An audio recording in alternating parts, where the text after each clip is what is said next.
Hello friends, I am Kirti and welcome to my channel. कल चूंकि 6 सितंबर को केशवानंद भारती जी का निधन हो गया है और ये बहुत ही बड़ी पर्सनालिटी है। संविधान की यदि बात करें तो संविधान का जो मूल ढांचा या बेसिक स्ट्रक्चर जो है वो उससे संबंधित नाम जो सबसे प्रमुख है वो है केशवानंद भारती जी का। तो ये पूरा केस भी हम समझेंगे इनका, चूंकि कल निधन हो गया है। संविधान 1973 में इन्होंने संविधान के मूल ढांचे के सिद्धांत पर फैसला आया था, जिसने संविधान में संशोधन को लेकर संसद के अधिकारों को न केवल सीमित किया बल्कि साथ साथ न्यायपालिका को संशोधन की समीक्षा का अधिकार मिला। ये जो था वो केशवानंद भारती। तो इस केस को हम पूरा समझेंगे, क्योंकि यदि आप एग्ज़ाम की तैयारी कर रहे हैं, चाहे वो सीजे की हो, यूपीएससी की हो, पीएससी की हो या अदर एग्ज़ाम्स की हो, तो ये केस हमारे लिए बहुत इंपॉर्टेंट है। और इस बार प्रीलिम्स, यूपीएससी प्रीलिम्स में भी पूछा जा सकता है और यूपीएससी मेंस में भी। तो केशवानंद भारती केस को समझने के पहले हमें इसके बेसिक स्ट्रक्चर की थोड़ा सा बैकग्राउंड समझना जरूरी होगा। तो सबसे पहले स्टार्ट होती है 1951 से, जो कि पहला कॉन्स्टिट्यूशनल अमेंडमेंट होता है और 9th शेड्यूल जोड़ी जाती है। और 9th शेड्यूल का वीडियो मैंने एक अलग से बना रखा है, आप लोग देख लीजिए। वो बहुत ही इंपॉर्टेंट है क्योंकि इससे रिलेटेड ही है। तो ये टॉपिक जो है ये आता ही है एग्जाम में, चाहे यूपीएससी हो पीएससी हो, एक क्वेश्चन आपको मिलेगा ही मिलेगा। अब क्या होता है, स्टार्ट होता है कहानी संकरी। इस केस को समझने के पहले हमें शंकरी प्रसाद केस, सज्जन सिंह केस और गोलकनाथ केस, इन तीनों केसों को समझना बहुत जरूरी है। तो इसको बिल्कुल शॉर्ट में हम देखेंगे, वन लाइन में, कि शंकरी प्रसाद केस जो आया था वो आया था 1957 में।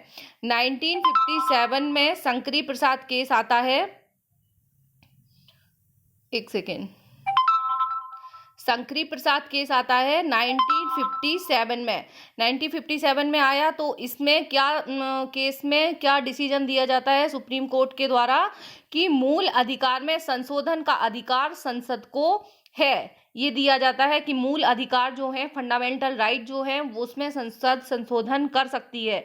अब इसके बाद क्या आया, संविधान के किसके तहत, आर्टिकल 368, आप लोगों को पता होगा जो संविधान संशोधन है उसके तहत मूल अधिकार में संशोधन हो सकता है। ये था शंकरी प्रसाद केस, याद रखेंगे, 1957 में आया था।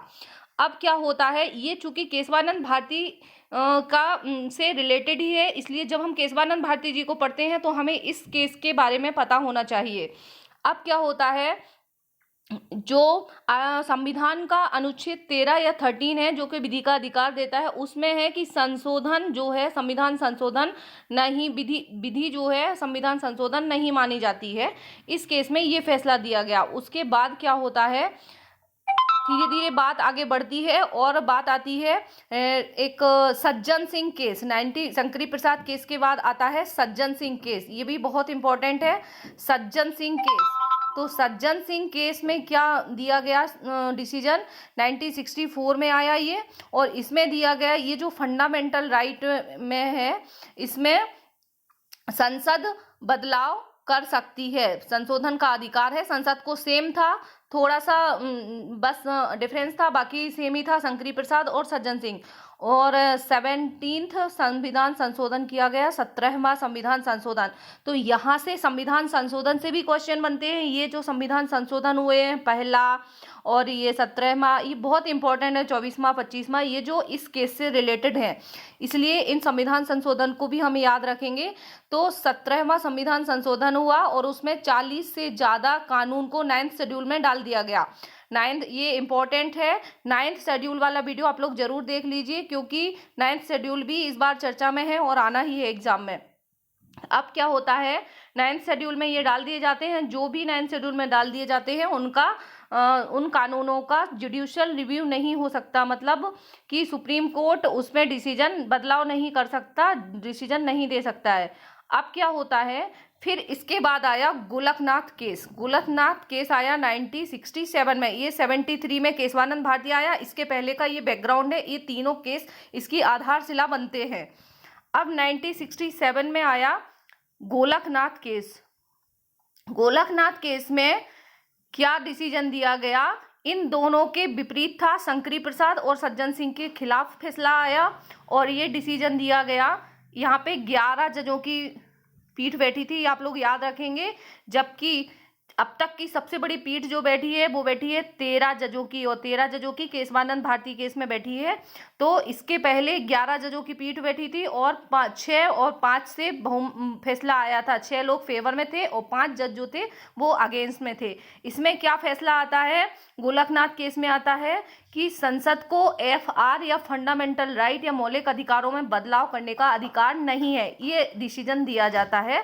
संविधान संशोधन जो है वो विधि या जो आर्टिकल 13 है संविधान का, उसके अंतर्गत आता है। इसमें ये बदलाव किया गया, शंकरी प्रसाद और सज्जन सिंह के खिलाफ था ये। अब आगे बात बढ़ती है और फिर 1965 का युद्ध होता है। बैकग्राउंड का उस टाइम की पॉलिटिकल जो स्थिति है वो भी हमें याद रखना है कि ये केस ऐसा क्यों लाया गया। इंदिरा गांधी जो है वो बन जाती हैं, कमजोर PM बनती हैं उस टाइम पे, और PM वो 65 का युद्ध होता है। फिर धीरे धीरे कोर्ट कमजोर थी तो कोर्ट उस टाइम पे हावी हो गया। जब जब सरकार कमजोर होती है तब न्यायपालिका या सुप्रीम कोर्ट हावी होता है, और जब सरकार मजबूत होती है तो उसके न्यायपालिका थोड़ी नीचे झुक जाती है और सरकार जो है आगे हो जाती है। ये हम हमेशा याद रखेंगे, अब तक होता भी यही आया है। कोर्ट ने कहा तुम फंडामेंटल राइट में चेंज नहीं कर सकते। गोलकनाथ केस में आया था कि फंडामेंटल राइट में बदलाव करने का अधिकार नहीं है, तो ये कोर्ट ने कर दिया इंदिरा गांधी ने। उस टाइम पे चूंकि वो कमजोर नेता थी, लेकिन 1971 के बाद जब वो वॉर होता है और फिर इंदिरा गांधी फिर बाद में फिर से नेता बनती हैं और पावरफुल नेता बन के आती हैं, जब दोबारा चुन के आती हैं तो फिर 24वां कॉन्स्टिट्यूशनल अमेंडमेंट करवाती हैं। ये भी बहुत इंपॉर्टेंट है, और वो बोलती हैं कि हम चाहें तो पूरे संविधान में, वो एक मतलब एकदम पावरफुल नेता अपनी ही चलाती हैं, और हम चाहें तो पूरे संविधान में बदलाव कर सकते हैं, मौलिक अधिकार में बदलाव कर सकते हैं, सब कुछ कर सकते हैं, क्योंकि सरकार ही सब कुछ है, मैं सर्वोच्च हूँ। वो इस तरीके से 24वें संविधान संशोधन करती हैं। एक एक्ट आता है और बोलते हैं कि अमेंडमेंट जो है वो विधि नहीं है, लॉ नहीं है, इसलिए इसमें मैं चाहूँ तो पूरा संविधान बदल सकती हूँ। आर्टिकल 368 को उन्होंने लॉ नहीं माना और संविधान संशोधन कर दिया। फिर उसके बाद आता है 25वां संविधान संशोधन, तो ये भी याद रखेंगे। 25वें संविधान संशोधन के तहत संपत्ति का अधिकार जो है, ये केशवानंद भारती का केस अब यहाँ से स्टार्ट हो जाता है, और संपत्ति का अधिकार जो है वो इंदिरा गांधी जी ने छीन लिया और बोला कि सरकार संपत्ति छीन सकती है, किसी की भी पूरी प्रॉपर्टी सरकार की है, एकदम हावी हो गई, वो उनका ही था उस टाइम पे, आप लोगों को पता होगा। बाद में इमरजेंसी भी लगा देती है, मतलब सब कुछ सर्वा इंदिरा गांधी बन जाती हैं। तो केरल में भी कुछ ऐसा होता है, और केरल में ये जो केशवानंद भारती जी थे, एक मठ है इरादी मठ, उसके ये हेड थे, और उनका चूंकि उस मठ की संपत्ति भी वो छीन लेती हैं, वो सरकार छीन लेती है एक एक्ट लाके, क्योंकि केंद्र सरकार ने एक एक्ट के तहत ऐसा किया जा सकता है। तो अब इनको अब यहाँ से शुरू होता है कि ये जो केशवानंद भारती केस था, जो बेसिक स्ट्रक्चर, संविधान का जो बेसिक स्ट्रक्चर कहा जाता है, एक बहुत बड़ा परिवर्तन आया। ये केस बिल्कुल चेंज लाने वाला था। तो अब हम समझेंगे कि ये केस जो था वो पूरा क्या था, और इससे रिलेटेड इंपॉर्टेंट फैक्ट जितने भी हैं वो सब यहाँ पे दिए गए हैं। तो आप लोग एक 10 पॉइंट्स हैं ये, और इन 10 पॉइंट्स में ये पूरा केशवानंद भारती केस हम समझेंगे। तो मूल ढांचे के सिद्धांत पर फैसला आया, जिसने संविधान में संशोधन को लेकर संसद के अधिकारों को न केवल सीमित किया, क्योंकि सरकार हावी थी, पहले संसद के अधिकार ज़्यादा थे, अब संसद के अधिकारों को सीमित किया, बल्कि साथ साथ न्यायपालिका को संशोधन की समीक्षा का भी अधिकार मिल गया। भारत के कानूनी इतिहास में आए ऐतिहासिक फैसले में भारतीय याचिका, ये जो केशवानंद भारती थे ये याचिकाकर्ता थे, और रविवार को इनके निधन हो गया, आप लोगों ने सुन ही लिया होगा। अब इस मामले में कई चीज़ें पहली बार हुई। क्या क्या हुआ इस मामले में? सुनवाई अब तक की सबसे बड़ी 13 पीठ जजों ने की, ये तो है ही सबसे बड़ा मुकदमा था। इस मुकदमे में 31 अक्टूबर 1972 को बहस शुरू हो गई थी और 73 में समाप्त, तो सबसे लंबी देर तक चली। हालांकि मामले में आया ऐतिहासिक फैसला महत्वपूर्ण है, जिसने 6 के मुकाबले 7 के बहुमत से उस सिद्धांत को समाप्त कर दिया कि संसद को संविधान के हर हिस्से को संशोधित करने का अधिकार है, जो कि इंदिरा गांधी जी ने 25वें संविधान संशोधन के तहत बोला था कि हम चाहें तो पूरा संविधान में संशोधन कर सकते हैं 24वें संविधान संशोधन के तहत। लेकिन अब इसके खिलाफ ये पलट गया और इन्होंने फैसला जो आया वो आया कि संसद को संविधान के हर हिस्से को संशोधित करने का अधिकार नहीं है। भारत का सबसे बड़ा फैसला, सबसे बड़ा केस था, लड़ने वाले केशवानंद भारती जो थे अब नहीं रहे हैं, इसलिए अब ये केस और इससे बैकग्राउंड से जितने केस मैंने बताए हैं वो सभी बहुत ही इंपॉर्टेंट है। 9th शेड्यूल को बहुत अच्छे से कर लीजिए। पहली बार 13 जजों ने सुनवाई की थी। फिर क्या होता है, इस पीठ की अध्यक्षता तत्कालीन प्रधानमंत्री एस.एम. सीकरी ने की थी। ये भी याद रखेंगे, कोई भी प्रीलिम्स एग्जाम होगा वहाँ पे पूछा जा सकेगा कि उस टाइम पे जब मुख्य न्यायाधीश सुप्रीम कोर्ट के कौन थे, तो वो थे एम सीकरी। इस पीठ में उच्चतम न्यायालय के सुप्रसिद्ध न्यायाधीश एच.आर. खन्ना भी थे और इस विभाजित फैसले को बाद में कई प्रमुख न्यायविदों का समर्थन मिला, जिसमें कहा गया कि संसद को अनुच्छेद 368 के तहत संविधान में संशोधन करने का अधिकार है, लेकिन इसके मूल ढांचे को प्रभावहीन बनाने की शक्ति नहीं है। संसद संविधान संशोधन कर सकती है, लेकिन इसका मूल ढांचा, इसकी जो आत्मा, जो बेसिक स्ट्रक्चर रहता है, उसमें कोई परिवर्तन नहीं किया जा सकता। ये फैसला सुनाया गया और फैसले में कहा गया कि संविधान के हर प्रावधान में संशोधन किया जा सकता है, लेकिन वह न्यायिक समीक्षा के दायरे में आएगा। मतलब संविधान में संसद कर दे, लेकिन अगर सुप्रीम कोर्ट को लगता है तो वो न्यायिक समीक्षा कर सकती है, न्यायिक समीक्षा के दायरे में आएगा और संविधान का आधार और ढांचा पूर्व की तरह ही रहे। ये डिसीजन दिया गया। न्यायमूर्ति खन्ना ने मूल ढांचे शब्द का इस्तेमाल अपने फैसले में किया और कहा कि न्यायपालिका को संविधान संशोधन की समीक्षा करने और मूल ढांचे के सिद्धांत के खिलाफ होने पर खारिज करने का अधिकार है। शीर्ष अदालत ने इसका बृहत खाका तैयार दिया कि क्या संविधान के मूल ढांचे का हिस्सा होगा और कहा कि धर्मनिरपेक्षता और लोकतंत्र, मतलब जो मूल ढांचा है वो क्या होगा, ये भी डिसाइड किया गया कि धर्मनिरपेक्षता और लोकतंत्र इसका हिस्सा है। साथ ही भविष्य की पीठों पर छोड़ दिया कि वे ही तय करेंगे कि मूल ढांचे का हिस्सा क्या होगा, मूल ढांचे के अंतर्गत कौन कौन सी बातें आएंगी जिनमें संशोधन नहीं किया जा सकेगा, ये छोड़ दिया गया भविष्य की पीठों के ऊपर।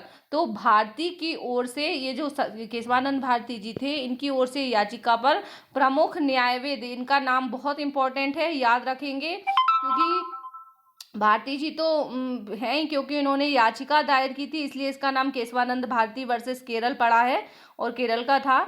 लेकिन ये जो मेन वकील थे, ये नानी पालकी वाला, ये जो हैं, ये सबसे इम्पोर्टेंट रोल प्ले किया इस केस में इन्होंने।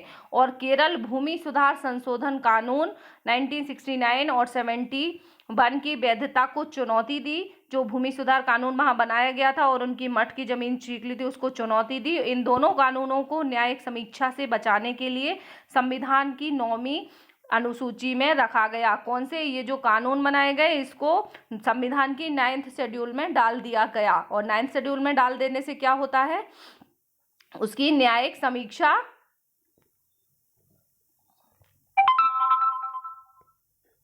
नहीं की जा सकती है। हालांकि बाद में यह बृहत मामला बना और संसद द्वारा अनुच्छेद 368 के तहत संविधान संशोधन के दायरे पर चर्चा हुई और फैसला आया। फिर पीठ में शामिल 13 न्यायाधीशों में से 11 न्यायाधीशों ने अलग अलग फैसला दिया। वे कुछ बिंदुओं पर सहमत थे जबकि कुछ पर असहमत थे, लेकिन संविधान के मूल ढांचे में सिद्धांत पर 13 में से 7 न्यायाधीश सहमत थे। जो मूल ढांचे वाला सिद्धांत दिया गया उसमें 13 में से 7 सहमत थे, जो बाद में कई संविधान संशोधनों को रद्द करने का आधार बना। उसके बाद हाल में अदालत ने, अभी ये करंट का टॉपिक भी इसमें ऐड कर दिया गया है कि हाल में जो हुआ है, अदालत ने उच्चतर न्यायपालिका में न्यायाधीशों की नियुक्ति के लिए आए राष्ट्रीय न्यायिक नियुक्ति आयोग, ये जो न्यायिक नियुक्ति आयोग बना था, उस कानून को इसी आधार पर खारिज कर दिया है, क्योंकि वो संविधान के मूल ढांचे का हनन करता है। शीर्ष अदालत ने कहा है कि न्यायपालिका की स्वतंत्रता संविधान के मूल ढांचे का हिस्सा है। न्यायपालिका की स्वतंत्रता जो है वो भी संविधान के मूल ढांचे का हिस्सा है, इसीलिए यह संशोधन के दायरे से बाहर आती है और इसमें संशोधन नहीं किया जा सकता है। इसीलिए राष्ट्रीय न्यायिक नियुक्ति आयोग को, कानून को इसी आधार पर इस खारिज कर दिया गया। तो ये था पूरा केशवानंद भारती केस, जो कि बहुत ही इंपॉर्टेंट है सभी एग्जाम के लिए। यूपीएससी वाले तो इसको रट ही डाले बिल्कुल। Thank you very much for watching. Video को शेयर एंड लाइक